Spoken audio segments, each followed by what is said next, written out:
Now एक बार और बताइए, what is position vector? The vector joining origin to a point and directed towards the point is called position vector. फिर से बोलो।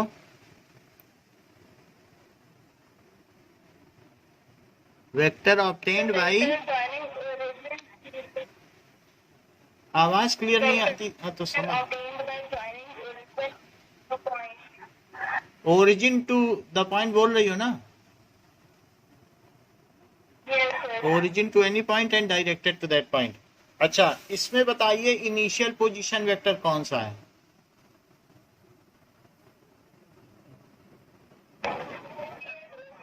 क्यों? ओपी है इनिशियल, फाइनली तो वो क्यू पे गया है ना, तो ओ क्यू क्या है? Final vector. फाइनल नहीं बोलोगी, Final position vector. वर्डिंग पे ध्यान दो थोड़ा, अभी आगे चल पे दिक्कत होगी। इनिशियल पोजीशन वेक्टर कौन सा है? OP. फाइनल पोजीशन वेक्टर क्या है? बोलो। OQ. हाँ, और डिस्प्लेसमेंट वेक्टर क्या है? PQ. डिस्प्लेसमेंट वेक्टर फिर से डिफाइन करो।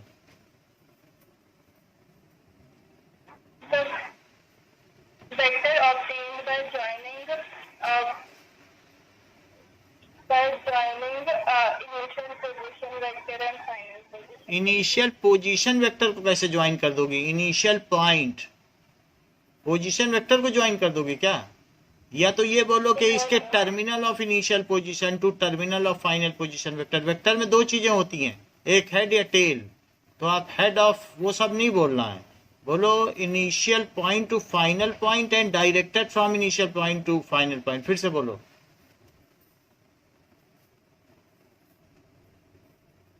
The vector obtained by joining initial point to final point and is directed from initial point to final. हाँ, यूनिट वेक्टर क्या है? The vector with a unit length is called unit vector. Vector of unit length and directed in any direction, वो किसी भी direction में हो सकता है, ठीक है? तो अगर एक्स एक्सिस की तरफ कोई यूनिट वेक्टर है तो उसे क्या कहेंगे?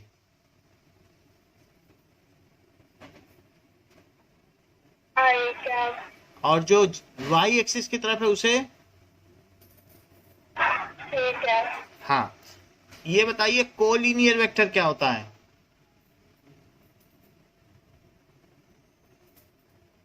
Two parallel or anti-parallel vectors are called collinear vectors. हाँ, अपोजिट वेक्टर क्या है? If two vectors are equal in magnitude but opposite in direction, then the vectors are called opposite vectors. इसका मतलब है आपको क्लियर है, यहां तक समझ गए आप? अच्छा, अब मैं अगर ये एक्स वाई है तो इसे मैं क्या कह सकता हूं? ओपी वेक्टर को बोलो।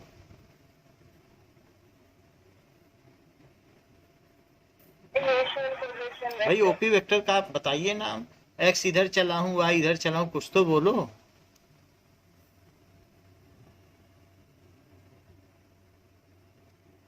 X I cap plus Y C cap. चलो, अच्छा ओ क्यू वेक्टर को बोलिए।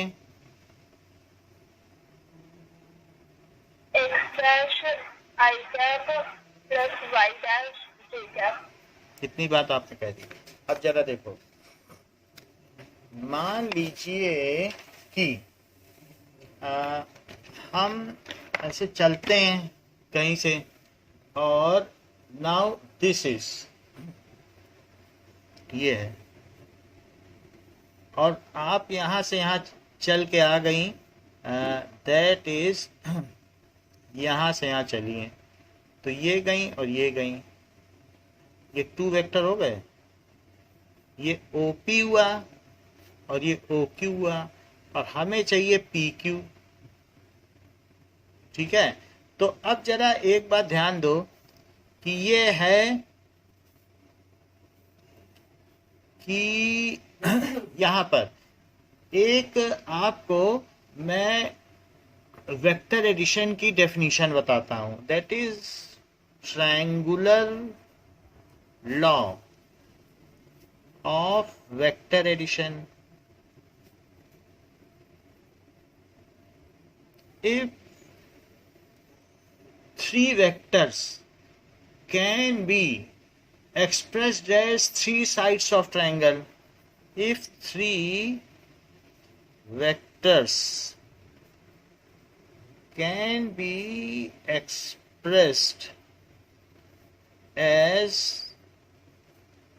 three sides of a triangle, then the vector, ठीक है, the vector addition of vector which are in same sense, the addition of vector which are in same sense, ये देखो, just एक minute, हाँ, now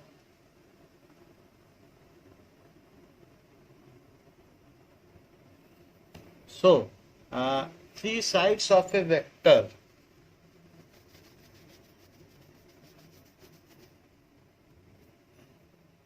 तो ये दोनों सेम सेंस में है कि नहीं, मतलब ये गया फिर ये गया, और ये अपोजिट सेंस में है. अगर कोई वेक्टर ऐसे जाता और फिर ऐसे जाता और फिर चाहिए इधर जाता, तब कहते दिल्ली से जोधपुर से दिल्ली गया, दिल्ली से हावड़ा गया, फिर हावड़ा से कहीं गया, तो ये दोनों सेम सेंस में है. तो इन दोनों का addition of vector in same sense, ठीक है, इज इक्वल टू द, ये है, is represented by third side of triangle represented in opposite sense. तो यहां पर ये क्या चीज है, क्या ये अपोजिट सेंस में, ये इधर ये इधर, एक तरफ से देखो तो क्लॉकवाइज चल रहा है, लेकिन ये एंटी क्लॉकवाइज नहीं हो गया. समझ आई बात कि नहीं. So and sum of two sides, तो इसका मतलब है कि अगर three sides of a triangle है and then and two sides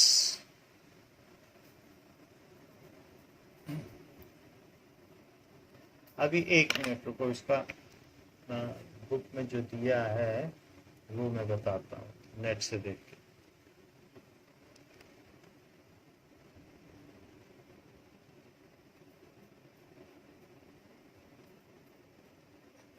ये पेज नंबर 66 में दिया है आपका, triangular law of vector addition.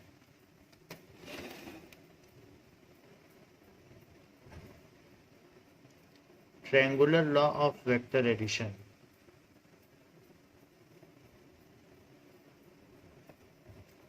Okay,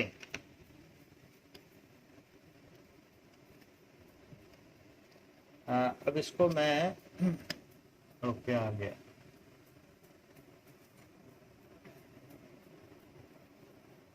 According to Vedantu, triangle law of vector addition states that when two vectors are represented as two sides of the triangle with the order of magnitude and direction, then the third side of the triangle represents the magnitude and direction of the resultant vector. ठीक है, and जो इसकी two sides of triangle, two sides of triangle represent two vectors taken in same sense, taken in same sense, then third side represent their resultant taken in opposite sense, then third side represent their resultant taken in opposite sense. जैसे कि आप ये देखो, कि यहां से अगर आप जोधपुर से दिल्ली गए और दिल्ली से आप हावड़ा चले गए या कलकत्ता, तो ये 2 वेक्टर्स हैं जो 2 साइड्स को रिप्रेजेंट कर रहे हैं, और ये थर्ड वेक्टर है, ये ट्रायंगल की थर्ड साइड को रिप्रेजेंट कर रहा है, लेकिन ये दोनों सेम सेंस में है, ये इधर गया ये इधर गया। अगर देखो तो ये ऐसे मूव कर रहा है और जबकि ये ऐसे मूव कर रहा है, इसे भी ऐसे मूव करना चाहिए था, तब सेम सेंस में हो जाता कि नहीं? ठीक है। If 2 vector represent 2 sides of triangle taken in same sense, then third side represent their resultant taken in opposite sense। यानी जो थर्ड साइड है ये क्या है? ये इन दोनों का रिजल्टेंट है, एडिशन। तो माना जाएगा आपकी जोधपुर से हावड़ा गए तो आपके पास एक ट्रायंगल है कि नहीं? मान लीजिए जैसे एक ट्रायंगल है और ट्रायंगल में आप यहां से यहां चले गए, जैसलमेर, जैसलमेर से जयपुर चले गए, तो जोधपुर से जैसलमेर, जैसलमेर से जयपुर, ये ए है और ये बी है। क्या ए और बी सेम सेंस में है? और तीसरा व्यक्ति सीधा जोधपुर से मान लीजिए जयपुर चला जाए तो ये अपोजिट सेंस नहीं हो गया? उसी के आगे नहीं गए आप, यहीं से इसे मिला दिया। So 2 vectors are in same sense, however third vector क्या है? It is an opposite sense. So if 2 vectors represents 2 sides of triangle represent 2 vectors taken in same sense, then third side represent their summation but taken in opposite sense। तो इनका सम क्या माना जाएगा बताओ? यानी कि यदि OA और OB, तो OA गए और AB गए तो OB माना जाएगा। समझ में आ गई बात की नहीं? मान लीजिए फिर से समझो कि अगर आप यहां से 3i वेक्टर गए और यहां से 2j वेक्टर गए तो आपका माना जाएगा कि आप OP गए। क्या उन दोनों का जोड़ हो जाएगा? बोलो। भाई ये 3 साइड हैं जो कि ये और ये दोनों क्या सेम सेंस हैं? देखो ये सेम सेंस नहीं लग रही, ये अपोजिट सेंस नहीं लग रही। बोलो। तो ओपी वेक्टर, तो फिर से समझो, देखो एक बार रिपीट करना है आपको। If 3 vectors can be expressed as 3 sides of triangle where, ठीक है, then the 2 vectors, then the sum of 2 vectors which are in same sense can be represented by third vector but taken in opposite sense। So if 3 vectors, फिर से देखो दूसरी definition, 3 vectors can be represented as 3 sides of triangle, then the sum of those 2 vectors which are in same sense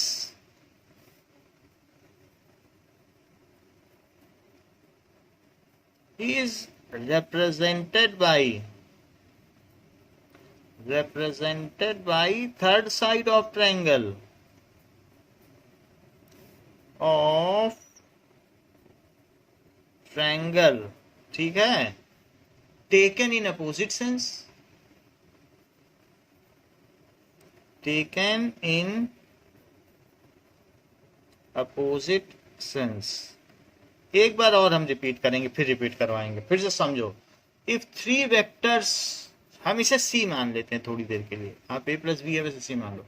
if 3 vectors can be represented by 3 sides of triangle, then the sum of those 2 vectors which are in same sense, ये ऐसे जा रहे हैं फिर ऐसे जा रहे हैं, एक तरीके का एक ही डायरेक्शन है, then the sum of 2 vectors,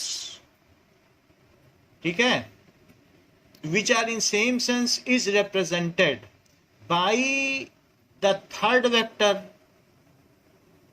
taken in opposite sense. Repeat करो, triangular law of vector addition. If three vectors can be represented as three sides of triangle and three sides of triangle represent two vectors taken in same sense, then third side is the resultant which is an opposite sense. अच्छी बात कही है। अब देखो जरा, अब हम वापस आते हैं डिस्प्लेसमेंट वेक्टर पर। तो डिस्प्लेसमेंट वेक्टर में हमारे पास एक ओपी है। अच्छा, पी क्यू क्या इसमें डिस्प्लेसमेंट वेक्टर है? Yes, sir. अच्छा, तो क्या मैं ये बात बोल दूं कि OP vector plus P Q vector is O Q vector? ऐसा माना जाएगा कि ये गलत हो जाएगी बात। OP vector, P Q vector और ओ क्यू वेक्टर, ये तीन साइड हमने एक, देखो ट्रायंगल है, ये तो पी क्यू है ना, और ये ओपी और ओ क्यू क्या है? क्या ये इनिशियल पोजीशन वेक्टर और ये फाइनल पोजीशन वेक्टर है? बोलो, क्या ये फाइनल पीवी है और ये इनिशियल पीवी है, और ये क्या डिस्प्लेसमेंट वेक्टर है? बोलो, इतनी बात समझ में आई? तो मैं क्या इसे ऐसा लिख सकता हूं कि OP vector plus P Q vector, क्या ये दोनों सेम सेंस में है? Is represented by third vector which is an opposite sense. तो क्या ये ओ क्यू हो जाएगा? तो फिर पी क्यू क्या होगा? क्या ये O Q vector minus OP vector हो जाएगा? बोलो, Yes, sir. क्या डिस्प्लेसमेंट वेक्टर को आप final position vector minus initial position vector के रूप में व्यक्त कर सकती हैं?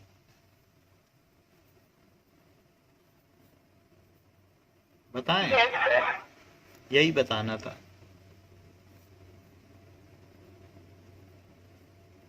वेक्टर, अब मान लीजिए कि हमारे पास ये जो ओपी है ये क्या है? दैट इज इक्वल्स टू, ये देखिए, इट इज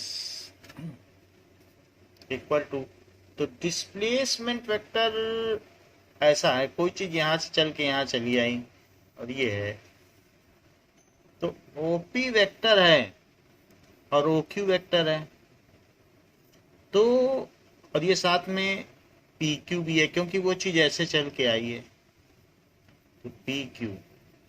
तो अगर मैं आपसे कहूं कि ओपी वेक्टर जो है 2i प्लस 3j है और ओक्यू वेक्टर मान लीजिए 3i प्लस 5j है, ऐसा मैंने कह दिया, तो क्या मुझे आप पी क्यू वेक्टर बता देंगे क्या होगा? बोलो,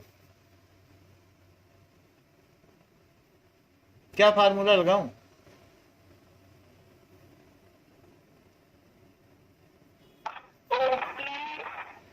OQ minus OP.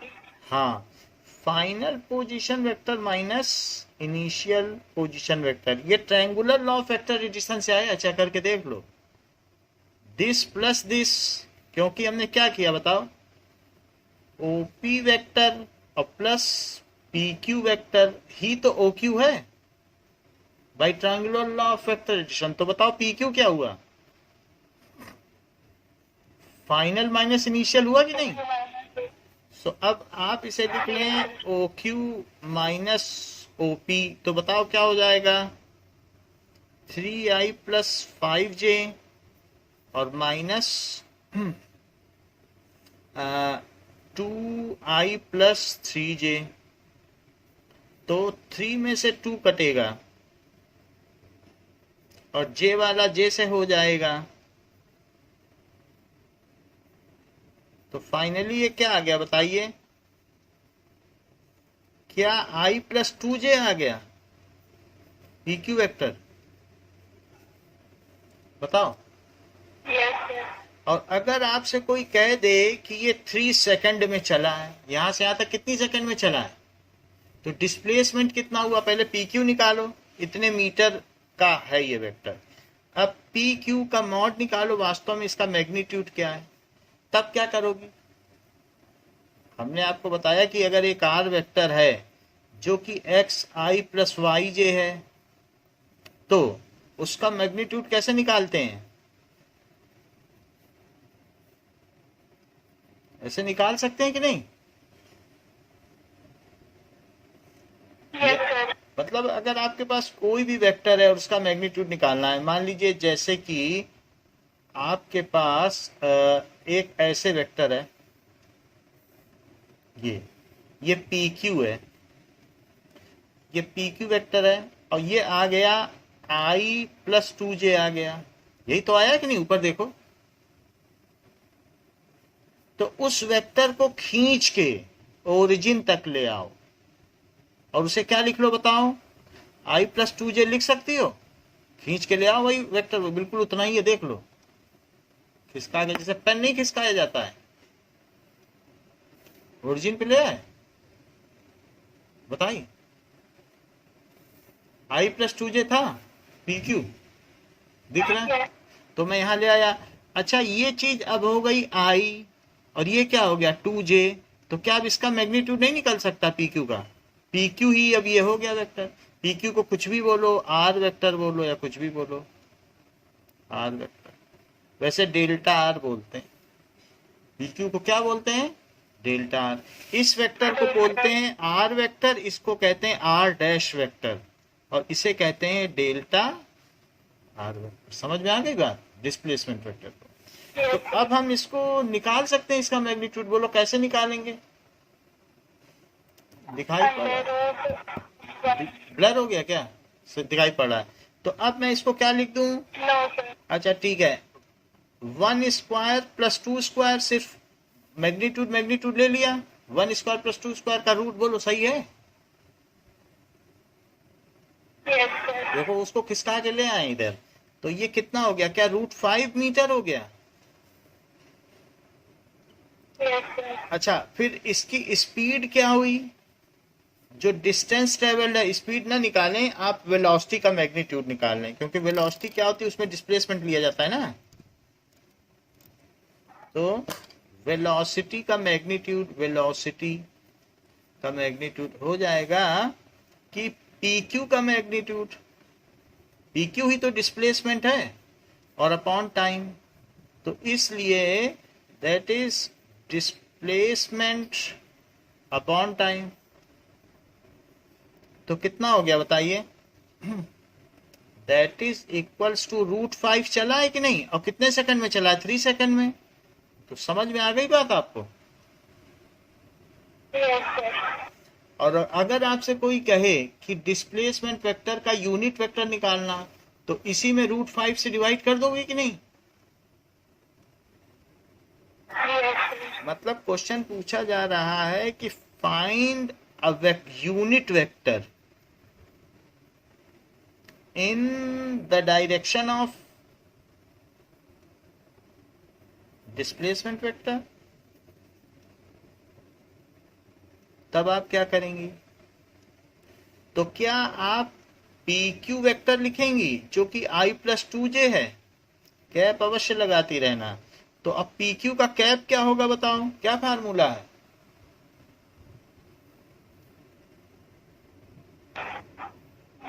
PQ vector upon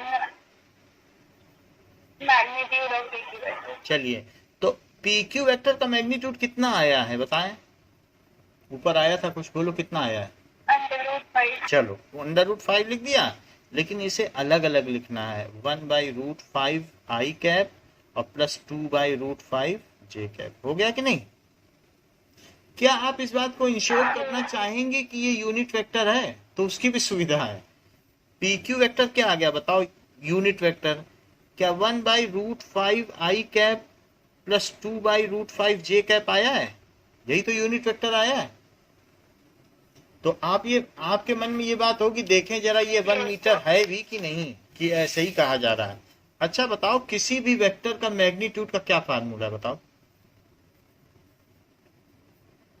that is √x² plus y² है क्या? जहां x और y के कोफिशिएंट्स माने जाते हैं, बताएं।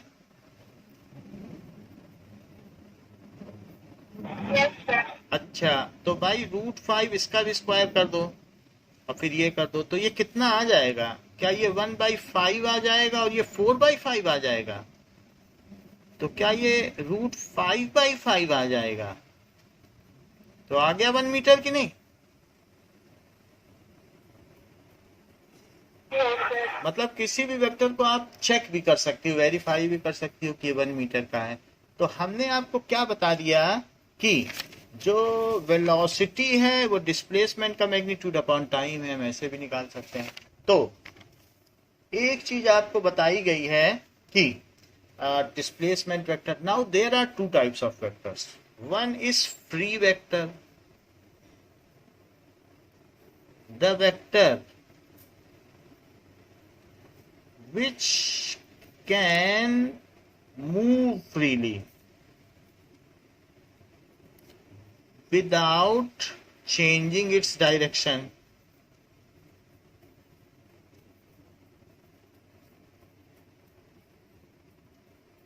यानी अगर मान लीजिए चेंज नाउ डायरेक्शन, ये वेक्टर और अगर ये फ्री वेक्टर हैं तो ये सब एक ही माने जाएंगे।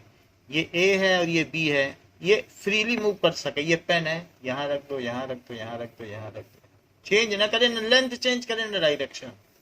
तो ऐसे वेक्टर को क्या कहेंगे?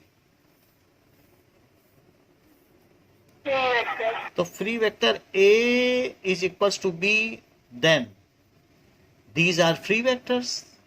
ये कैसे वेक्टर हुए? Free vectors. अच्छा, कुछ होते हैं फिक्स्ड वेक्टर। अगर आपको बस में धक्का लगाना है तो आपको एक पर्टिकुलर जगह पे ही लगाना पड़ेगा, दूसरी जगह पे लगाएंगे तो उसका दूसरा रिजल्ट रहेगा। तो ऐसे वेक्टर को कहते हैं फिक्स्ड वेक्टर। जैसे ये बात हो गई कि इफ ये कह सकते हैं कि vector can not be shifted from one point to other. If vector can not be shifted, shift नहीं किया जा सकता है from one point to other,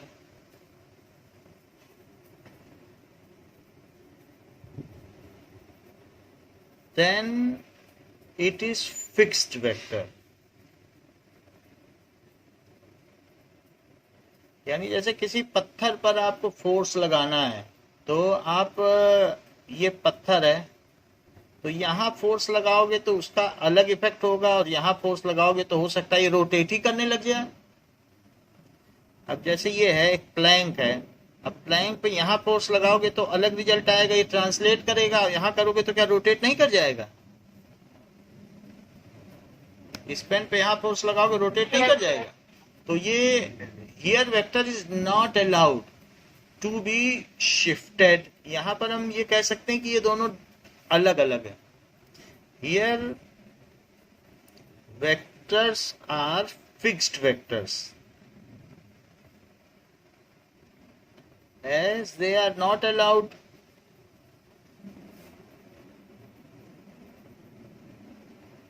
to be shifted, उनको शिफ्ट नहीं किया जा सकता, तो उसको कहते हैं fixed vector. What is zero vector? Zero vector से आप क्या समझती हैं?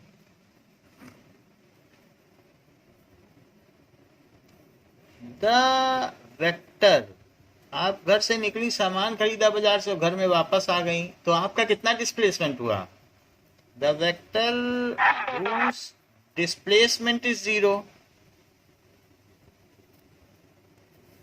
is called zero vector.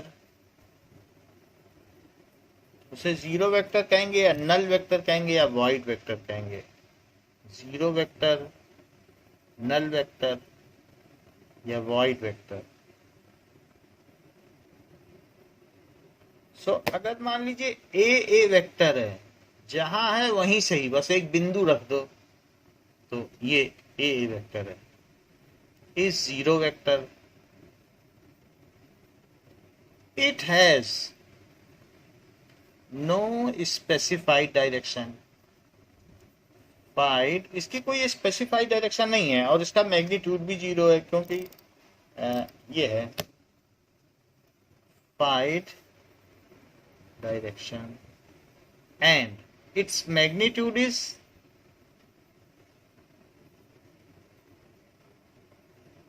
Zero. मान लो जैसे अगर मैं आपसे कहूं कि 2i प्लस 3j में से 2i प्लस 3j घटाओ तो क्या आएगा बताओ?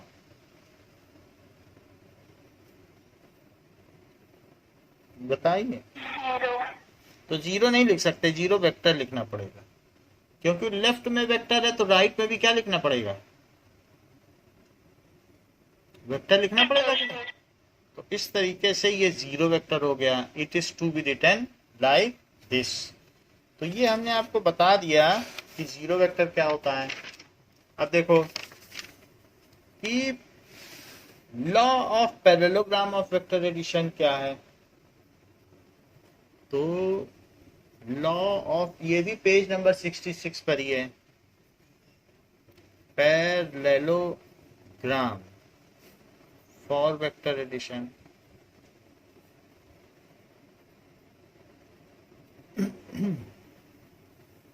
मान लीजिए एक वेक्टर ऐसा था और एक वेक्टर ऐसा था, तो क्या ये इनका रिजल्टेंट हुआ? यहां से यहां गए, यहां से अपोजिट सेंस में है कि नहीं?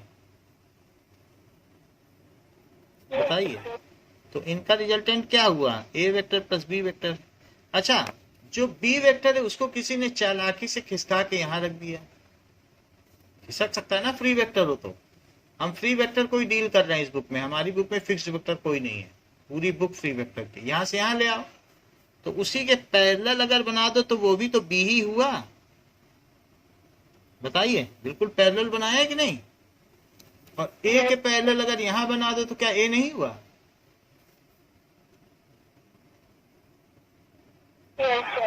तो ये बी वेक्टर हुआ और ये ए वेक्टर हुआ। तो ये भी तो ट्रायंगल के दो हिस्से हैं जो कि सेम सेंस में है। और ये क्या है? तीसरी साइड है जो कि ये ऐसे जा रहा है तो ये ऐसे जा रहा है, अपोजिट सेंस है कि नहीं? यहां से यहां गए, यहां से यहां गए, तो इसका मतलब ओरिजिन से यहां से यहां। तो क्या ये बी वेक्टर और प्लस ए वेक्टर हुआ और ये वही हुआ?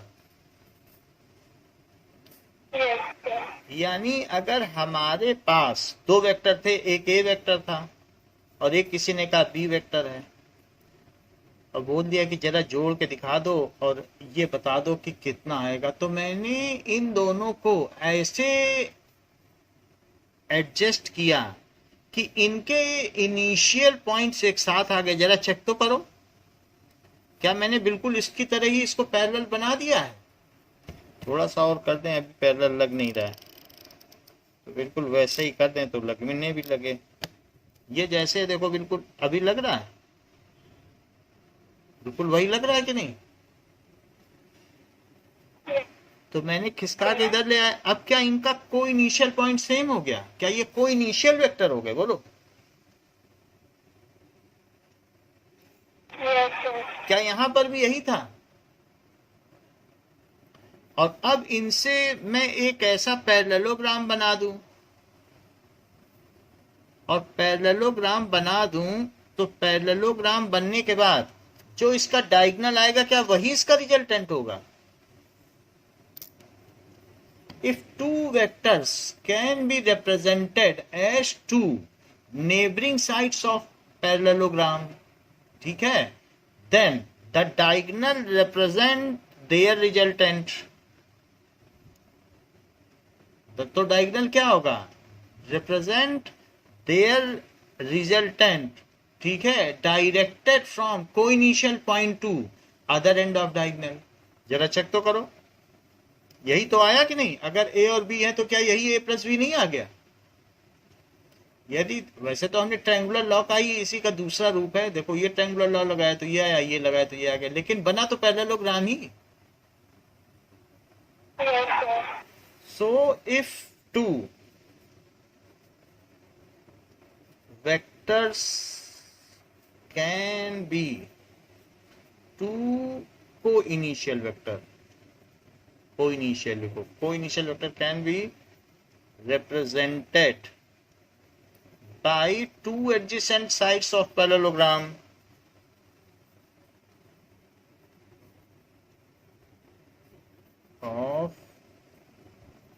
parallelogram, then the diagonal passing through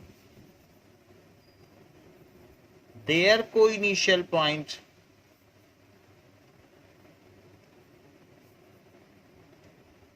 and directed from co-initial point to other end of diagonal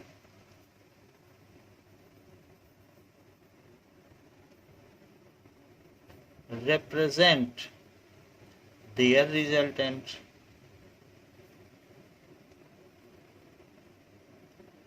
repeat करो.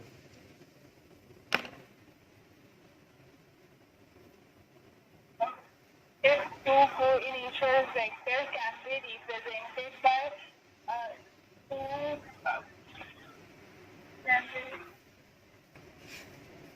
two adjacent sides. बोलो बोलो. can be represented as two adjacent sides of parallelogram. किसकी adjacent sides हैं ये? Parallelogram. Then the diagonal passing through their co-initial point and directed from co-initial point to other end of diagonal represent their resultant. Repeat करो.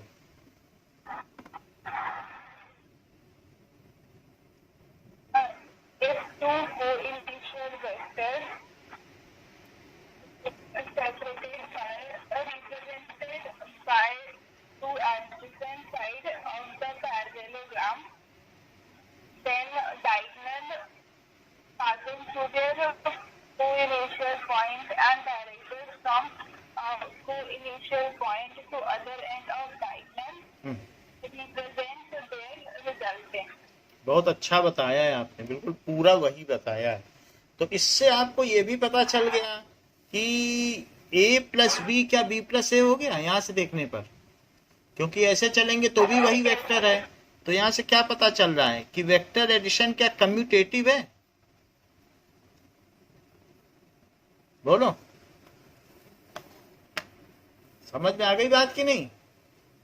अच्छा, अभी देखो, हमने आपको triangular law of vector addition बता दिया, पैरेललोग्राम लॉ ऑफ एडिशन बता दिया, पोजीशन एंड डिस्प्लेसमेंट वेक्टर बता दिए कि नहीं? देखो, यही बताया कि नहीं? आर और आर डैश है तो पी पी डैश क्या हुआ? क्या डिस्प्लेसमेंट वेक्टर हुआ? बताइए. तो ये भी हमने आपको बता दिया. अब इसके बाद वेक्टर्स में क्या जोड़ा जा सकता है, क्या अपोजिट वेक्टर है, उसमें मैग्नीट्यूड का मल्टीप्लाई किया जा सकता है, ये सारी चीजें भी आपको बता दी हैं. अब अगली क्लास में हम लोग addition and subtraction of vectors और law of polygon of vector addition पढ़ेंगे. 3 लॉ हैं, triangular law of vector addition, एक है parallelogram law of vector addition और तीसरा है लॉ ऑफ पॉलीगन. तो वो पढ़ेंगे. अभी 11:15 हो रहा है. आपकी अगली क्लास 11:45 पर होगी. Thank you.